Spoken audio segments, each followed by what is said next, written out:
नमस्कार, मैं हूँ संजय शर्मा। आप देख रहे हैं 4 पीएम न्यूज़ नेटवर्क। एक बड़ी मेरी फ़ेवरेट लाइन है और मैं हमेशा कई बार इस बोलता रहता हूँ कि जब आदमी के बुरा वक़्त चल रहा होता है तो ऊँट पर बैठे आदमी को कुत्ता काट लेता है। सब स्टार्स का खेल है। और मुझे लगता नहीं था कि हमारे माननीय प्रधानमंत्री जी के सितारे इतने ज़्यादा खराब हो जाएँगे कि जिस सत्ता पर वो 11 साल से बेताज बादशाह की तरह बैठे हैं, वो हुकूमत बुरी तरह से हिल जाएगी। आप सोचिए कि ज़िंदगी में सबसे नाजुक समय आपका कौन-सा होता है? ज़िंदगी में सबसे नाजुक समय आपका बुढ़ापा होता है। जिस समय आपका शरीर भी साथ छोड़ रहा होता है, आपको सहारे की ज़रूरत होती है। और प्रधानमंत्री जी का जिस समय बुढ़ापा आया है, जिस समय वो 17 सितंबर को 75 साल पूरा करेंगे, उस समय उससे पहले उनकी ज़िंदगी के सबसे बुरे सितारे शुरू हो गए। मैं आज इस वीडियो में एक-एक करके बताऊँगा कि कैसे उनके चाणक्य अमित शाह को मजबूरन तरह-तरह की सफाई देनी पड़ रही है। अटल बिहारी वाजपेयी जी के सम्मान में समिति गठित हो रही है। गडकरी जी दूर-दूर तक नहीं है। संघ गडकरी के पीछे खड़ा हो गया है। संघ ने बिल्कुल जो मेरा नेटवर्क है उसके हिसाब से संघ ने साफ-साफ कह दिया कि भाई कोई समझौता नहीं है संजय जोशी के अलावा। अब आप सोचो, जो आपका सबसे बड़ा दुश्मन रहा हो, जिसकी फर्जी सीडी बनवाने और बँटवाने का आप पे आरोप लगाओ, भले वो आरोप साबित ना हो पर लेकिन गुजरात का बच्चा-बच्चा जानता है। अगर संघ के लोग कहने लगे कि भाई संजय जोशी, संजय जोशी, संजय जोशी, संजय जोशी, मोदी जी के लिए इससे बुरा वक़्त क्या हो सकता है? कि जिस इंसान से वो राजनीति में सबसे ज़्यादा नफ़रत कर रहे हैं, उस इंसान के लिए संघ कह रहा है कि इसको राष्ट्रीय अध्यक्ष बना दो।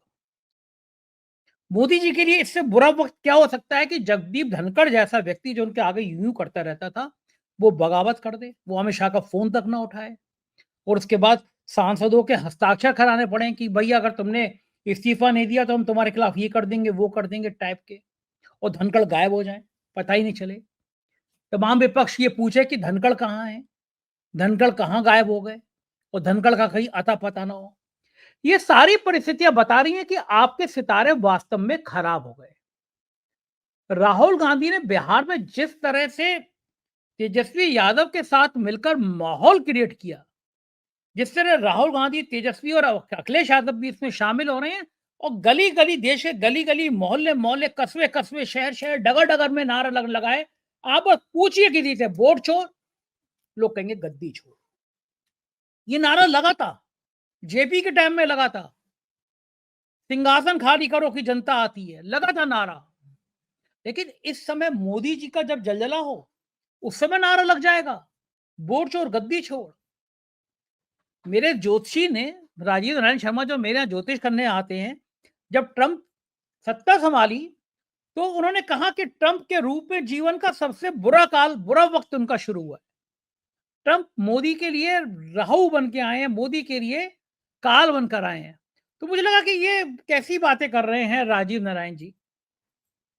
ट्रंप तो मोदी के पक्के दोस्त हैं, लेकिन अक्षरशः साबित हुई बातें राजीव नारायण की कि ट्रंप वाक़ई में मोदी जी के काल बन के आए। परिस्थितियाँ एक के बाद एक मोदी के खिलाफ होती चली जा रही हैं। 17 सितंबर को 75 साल होंगे। कहा जाता है ना कि जो दूसरों के लिए गड्ढा खोदता है, खुद उस गड्ढे में गिरता है। ज़रूर गिरता है, ये नेचर का नियम है। जिस लाल कृष्ण आडवाणी, जिन मुरली मनोहर जोशी को मोदी जी ने मार्गदर्शक मंडल में भिजवा दिया था, ये कह के 75 साल के पूरे हो गए, उस मार्गदर्शक मंडल की एक बेहतरीन कुर्सी अब मोदी जी का इंतज़ार कर रही है कि आइए हजूर, बहुत देर कर दी आते-आते। ये कुर्सी अब आपका इंतज़ार कर रही है, अब आप भी मार्गदर्शक मंडल में आ जाइए। और मोदी जी के लिए सबसे बड़ी परेशानी, सबसे बड़ा तनाव ये है कि जो मसले हैं उनकी ज़िंदगी के पीछे, अगर वो मसले खुल गए, तो मुझे कहना नहीं चाहिए लेकिन कहीं जेल यात्रा ना हो। और एक के बाद एक मसले खुल रहे हैं। अब बताइए इस माहौल में प्रधानमंत्री की डिग्री का ज़िक्र आ गया। मुख्य सूचना आयुक्त जिसकी हैसियत इतनी थी कि आज से 6 महीने पहले मोदी जी आँखें टेढ़ी करते, तो वो एक थैले में आलू, प्याज़ और गोभी लेकर मोदी जी के घर में पहुँच जाते कि हजूर ताज़ी सब्ज़ी लाया हूँ खेत से तोड़कर। वो मुख्य सूचना आयुक्त कह दे रहा है कि मोदी जी की डिग्री सार्वजनिक करो। बताइए इसे कहते हैं वक़्त का फेर। ये होते हैं हालात। हाई कोर्ट तक जाना पड़ रहा है, हाई कोर्ट कह रहा है नहीं, नहीं भई ऐसी कोई ज़रूरत नहीं है। देखिए पूरे देश में ये सवाल खड़ा हो गया कि आपको फर्जी डिग्री देने की ज़रूरत क्या थी? खेल क्या था? क्यों आपने फर्जी डिग्री दी? तो मैं कह रहा हूँ एक के बाद एक विवाद पैदा हो रहे हैं। जब इन विवादों को सुलझाने के लिए धनखड़ का विवाद, विपक्ष का विवाद, वोट चोरी का आरोप, तो फिर अमित शाह से कहा गया कि भैया ये अनुराग ठाकुर के बस की बात नहीं है, संभाल नहीं पा रहे, तुम संभालो। अब मुझे अपनी बात, अपना चैनल की अगर मैं कहीं बाहर हूँ तो मैं कुछ खास लोगों को ज़िम्मेदारी देता हूँ कि भई मेरे पीछे आप लोग ये चैनल सँभालते रहना। आप ही पे भरोसा है। तो अब अगर मोदी जी रिटायर होते हैं, तो आप मुझे सोच के बताइए अगर आप पॉलिटिकल साइंस के बारे में ज़रा-सा भी जानते हैं, राजनीति के बारे में ज़रा-सा जानते हैं, अमित शाह के अलावा कोई उन्होंने एक व्यक्ति छोड़ा है मोदी जी ने जो उनके पक्ष का हो, जो उनके खिलाफ ना हो। क्या करेंगे मोदी जी रिटायरमेंट के बाद? एक बंगले में मोर को दाना खिलाएँगे और अमित शाह के संग शाम की चाय पिएँगे। अमित शाह ने पहले ही कह दिया भैया मैं तो जो हूँ खेती करूँगा, किताबें पढ़ूँगा, वेद गे ज्ञान की बातें पढ़ूँगा, यानी अमित शाह ने बता दिया मुझे रिटायर होने के बाद क्या करना है। लेकिन क्या मोदी जी को नींद आ जाती होगी कि रिटायरमेंट होने के बाद उनके एक के बाद एक खुलासे राफेल से लेकर और ऑपरेशन सिंदूर की कलई खुलेगी तो उनका क्या होगा? कौन-सा राज है जो ट्रंप ने दबा के रखा है? और फिर जब अमित शाह से कहा गया कि ये सारी सफाई दो, तो अमित शाह ने सबसे ज़्यादा अपनी भरोसेमंद एएनआई एजेंसी को चुना। मैं कुछ-कुछ अंश सुनवाता हूँ आपको अमित शाह के इंटरव्यू के और फिर उस पे आपसे चर्चा करूँगा कि क्या रणनीति है, क्या कह रहे हैं? ज़रा थोड़ा-सा पहला पार्ट सुनिए, फिर हम लोग इस है पे कि बातचीत सरकार करते जो हैं है वो कि क्या कह इस रहे हैं अमित तरह शाह। के जो सिचुएशन बनाएगी या फिर कोर्ट पर दबाव डालेगी कि 30 दिन में ज़मानत नहीं मिलेगा। अगर 30 दिन में ज़मानत नहीं मिल जाता तो फिर the entire thing falls through. देखिए, ये उनका पद से चिपक रहने के लिए एक अलग प्रकार से बनाया हुआ खूबसूरत आर्ग्यूमेंट है।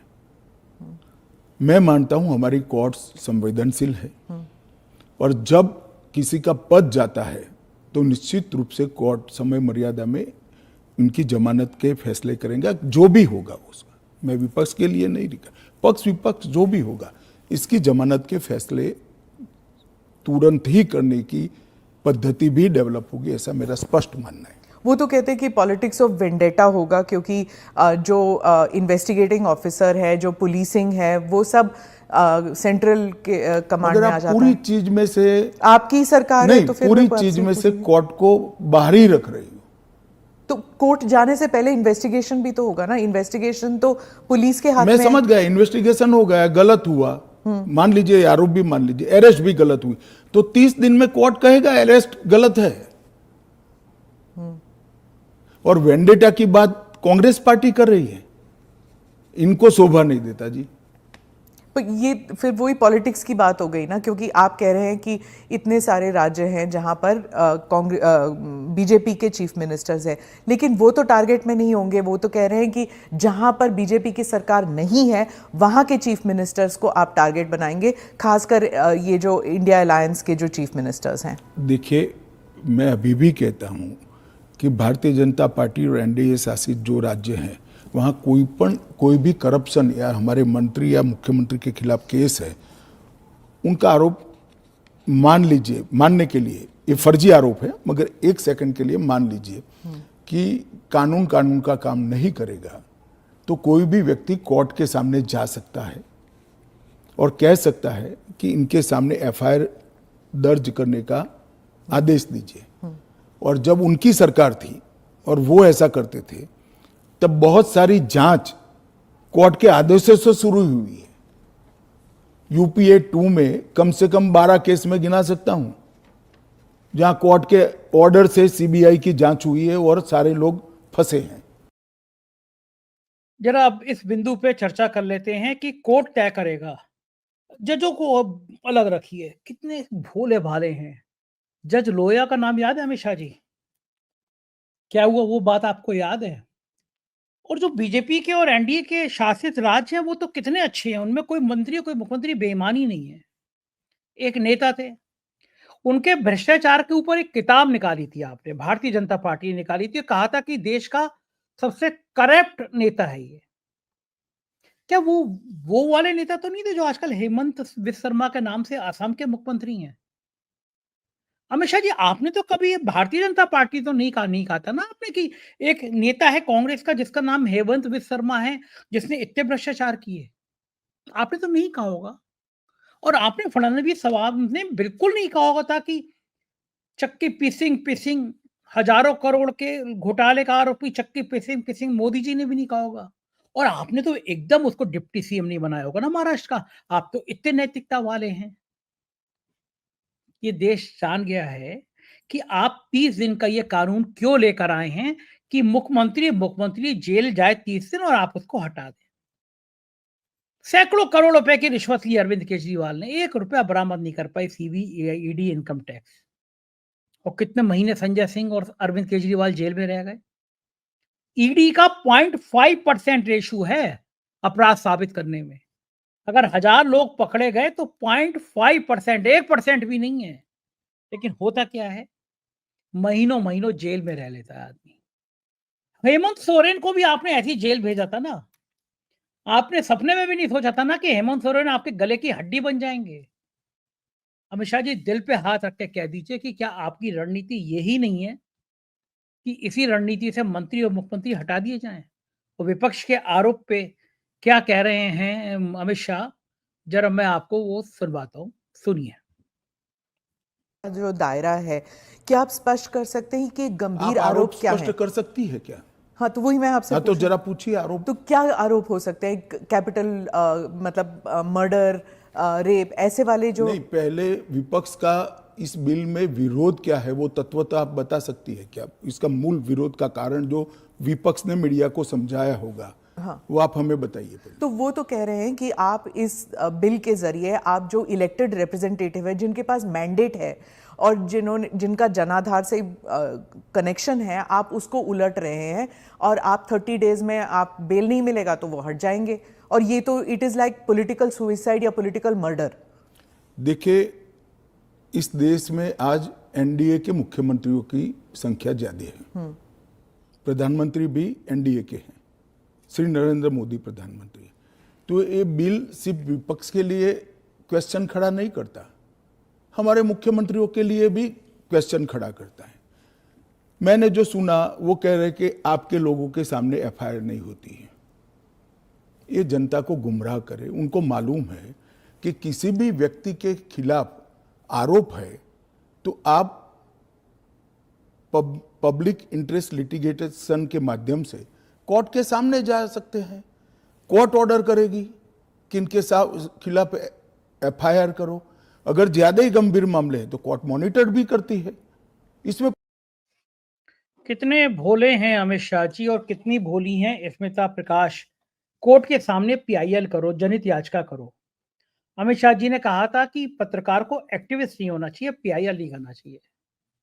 मैंने उसी समय एक वीडियो बनाया था कि मैं एक्टिविस्ट भी रहूंगा और पत्रकार भी रहूंगा।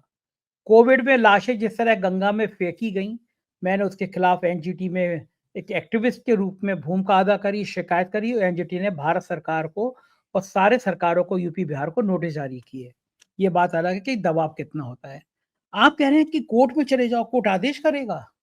इस देश ने वो भी देखा है अमित शाह जी। सुप्रीम कोर्ट के एक जज पर एक महिला ने यौन शोषण का आरोप लगाया, गंभीर आरोप लगाया। महिला गायब हो गई, आरोप गायब हो गए। लेकिन वो चीफ जस्टिस साहब काफी सारे ऐसे फैसले दे गए जो आपको सूट करते थे और आपने उस रंजन गोगोई नाम के शख्स को सांसद बना दिया।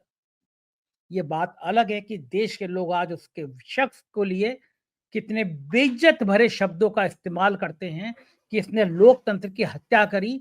सुप्रीम कोर्ट के जज के रूप में, सुप्रीम कोर्ट के चीफ जस्टिस के रूप में कितना धोखा दिया।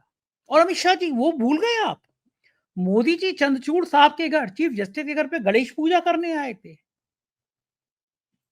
इन जजों के लिए भूल गए। चलिए आगे बढ़ते हैं। धनखड़ साहब गायब हैं, जरा सुन लेते हैं अमित शाह धनखड़ जी के लिए क्या कह रहे हैं, फिर मैं आपके पास फिर आऊंगा कुछ और तर्कों के साथ। सुनिए। उन्होंने आपने प्रेशर डाला था उन पर पर विपक्ष और सभी पूछ रहे, मीडिया भी पूछ रही है कि वो है कहाँ, हाउस अरेस्ट पे है। ये भी बात निकल रही है कि शायद कू कर रहे थे। धनखड़ साहब के साथ क्या हुआ था? उन्होंने आपने प्रेशर डाला था उन पर रेजिग्नेशन नहीं, के लिए? मुझे लगता है एएनआई ने रिसर्च विंग बंद कर दिया है। धनखड़ साहब का इस्तीफे का पत्र स्वयं स्पष्ट है। इन्होंने अपने आरोग्य का हवाला देते हुए इस्तीफा दिया है, स्वास्थ्य का हवाला देते हुए, और उन्होंने सरकार के मंत्री, प्रधानमंत्री और सभी सदस्यों का हृदय से उनके अच्छे कार्यकाल के लिए धन्यवाद किया है। पर विपक्ष और सभी पूछ रहे, मीडिया भी पूछ रही है कि वो है कहाँ, हाउस अरेस्ट पे है कि ऐसा क्या है कि सच और झूठ की व्याख्या आपने शायद विपक्ष क्या कहता है इसको बना ली। पर काफी सारे बैकग्राउंड इंफॉर्मेशन तो बाहर निकल रहा था ना कि वो कुछ ट्राई कर रहे थे। ये भी बात निकल रही है कि शायद कू कर रहे थे। कौन? धनखड़ जी? नहीं, ऐसी कोई बात नहीं है जी। इसमें बात का बतंकर नहीं बनाना चाहिए। धनखड़ जी संवैधानिक पद पर बैठे, अपने कार्यकाल में उन्होंने संविधान के हिसाब से अच्छा काम किया जी। इनकी निजी स्वास्थ्य की समस्या के कारण इन्होंने इस्तीफा दिया है। हाँ। इसको ज्यादा खींच कर कुछ ढूंढने का प्रयास नहीं करना चाहिए। देखिए, देश में बहुत सारी पॉजिटिव स्टोरीज हैं। हमेशा इस तरह की स्टोरी के पीछे नहीं लगना। समझिए स्मिता प्रकाश जी, देश में बहुत सारी पॉलिटिकल स्टोरी है, इस तरह की नहीं करना चाहिए आपको। ये बात अलग है कि आपकी इतनी हिम्मत नहीं है कि अमित शाह के इशारे के बिना आप ये सवाल भी पूछ पाती। देश का बच्चा बच्चा जानता है कि अभी एएनआई की इतनी हैसियत नहीं है कि अगर अमित शाह नहीं चाहते और आप धनखड़ जी के लेके सवाल पूछ लेते। ये देश का बच्चा बच्चा जानता है कि एएनआई के इंटरव्यू आपको स्क्रिप्टेड होते हैं, सवाल पहले लिख के दिए जाते हैं, आप उसके ऊपर जाके नहीं कर सकती। क्योंकि आपने जो एएनआई ने जितनी ख्याति अपनाई है वो यही है कि भारतीय जनता पार्टी पोषित कंपनी है और भारतीय जनता पार्टी जब इस्तेमाल करना चाहती है तो वो आपका इस्तेमाल करती है, बच्चा बच्चा जानता है। धनखड़ जी शाम के 6 बजे तक स्वस्थ थे, हाउस चला रहे थे, अचानक वो बीमार भी हो गए अमित शाह जी, और देश मान लेगा आपकी इस बात को। 1 डेढ़ महीना हो गया धनखड़ गायब हैं, धनखड़ का बयान नहीं आ रहा। आप कह रहे हैं कि पॉजिटिव खबर देखना चाहिए। स्मृतिका प्रकाश जी, पूछा करिए कि अमित शाह जी से कि आपने सुबह नाश्ते में क्या खाया था। मोदी जी की तरह आप थकते क्यों नहीं? आप जेब में बटुआ रखते हैं, नहीं रखते हैं? ऐसे सवाल पूछने चाहिए। ऐसी पॉजिटिव स्टोरी अमित शाह जी के कहने पे पूछनी चाहिए। कहाँ पूछ रही हैं आपकी धनखड़ जी कहाँ हैं? धनखड़ जी होते कौन है ये बात कहने वाले? हम लोग कौन होते हैं धनखड़ जी के लिए कहने वाले? मनोज झा ने वोट चोरी पर और बिहार के मुद्दे पर तीखे सवाल पूछे हैं। जरा उनके भी मैं आरोप सुन समझता लेते हूं हैं। कि क्या कह रहे हैं मूलतः मनोज अभी झा? भी राजनेता नहीं बन पाए। देखिए, अमित शाह जी, मैं समझता हूं कि मूलतः अभी भी राजनेता नहीं बन पाए। उनके अंदर सबको ले चलने की क्षमता नहीं है। और मैं तो कहूंगा, न सिर्फ विपक्ष मुक्त लोकतंत्र करने की कोशिश है, बल्कि उनके जो प्रतिस्पर्धी लखनऊ में बैठे हुए हैं उनके भी निपटाने की कोशिश है। ये आंतरिक विपक्ष और बाह्य विपक्ष दोनों को खत्म करना चाहते हैं। क्या अमित शाह जी ने ईडी के बारे में सर्वोच्च न्यायालय की हालिया टिप्पणी सुनी है या नहीं सुनी है, या सुन के अनसुना कर दिया है, जिसमें सर्वोच्च न्यायालय ने कहा ईडी से, आप तो पॉलिटिकल पार्टी की तरह बिहेव कर रहे हो, किसके इशारे पे काम कर रहे हो? तो ये सब संदेश है माननीय गृह मंत्री जी को। लेकिन मैं दोहराता हूं, वो न सिर्फ अपने बाहर के विपक्ष Congress, RJD, left, DMK, TMC, Sapa, बल्कि अपने अंदर भी जो उनसे कंपटीशन में चल रहे हैं लखनऊ वाले, उन तरह के तमाम लोगों को भी निपटाने की मंशा है इस कानून के तहत। ये तो मनोज झा फायर ब्रांड नेता हैं, जानते हैं सब लोग, और ये बात तो योगी की तरफ इशारा कर रहे थे कि योगी को निपटाने की मंशा है। भारतीय जनता पार्टी का बच्चा बच्चा जानता है जो युद्ध चल रहा है योगी और अमित शाह के बीच में। वोट चोरी के मामले में राहुल और तेजस्वी ने बिल्कुल धुआं निकाल दिया है पार्टी का। राहुल गांधी के चुनाव आयोग को बीजेपी को लेकर इंस्टीट्यूशनलाइज चोरी करने का तरीका है। आपने कहा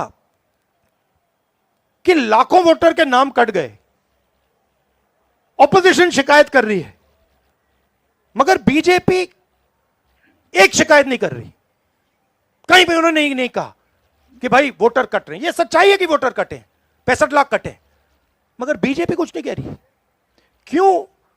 क्योंकि पार्टनरशिप है। इलेक्शन कमीशन, इलेक्शन कमिश्नर और बीजेपी के बीच में पार्टनरशिप है। ये बात कही थी कि पार्टनरशिप है, और उसी के बाद यूपी के मिनिस्टर असीम अरुण का बयान आ गया कि कन्नौज में अखिलेश यादव से पूछा कि यहाँ वोट धांधली कैसे हो गई।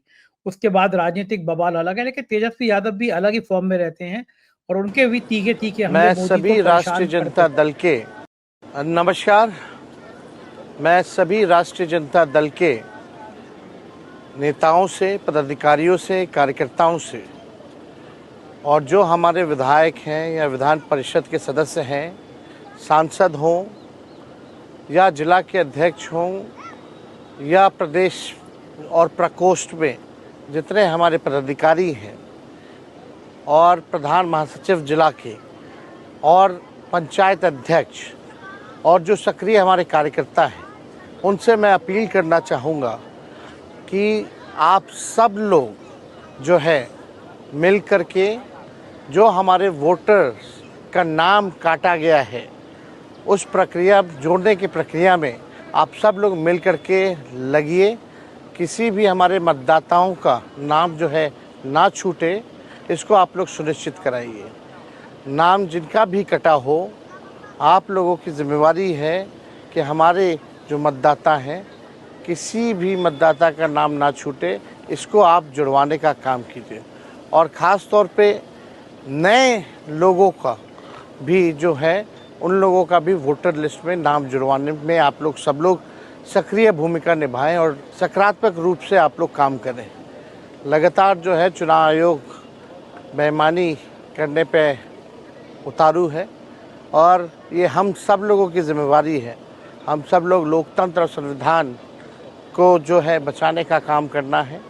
किसी भी गरीब मतदाता का नाम जो है ना छूटे, इस प्रक्रिया में आप सब लोगों से विनम्र आग्रह है कि आप लोग लगिए और जहाँ जहाँ यात्रा ख़त्म हो गई है वहाँ पूरे ताकत के साथ इस काम में आप लोग लगिए। और जहाँ यात्रा होने वाली है वहाँ एक दिन की ही तैयारी है। एक दिन में जो है कोई भी ज़िले से हम लोगों का कार्यक्रम ख़त्म होता है।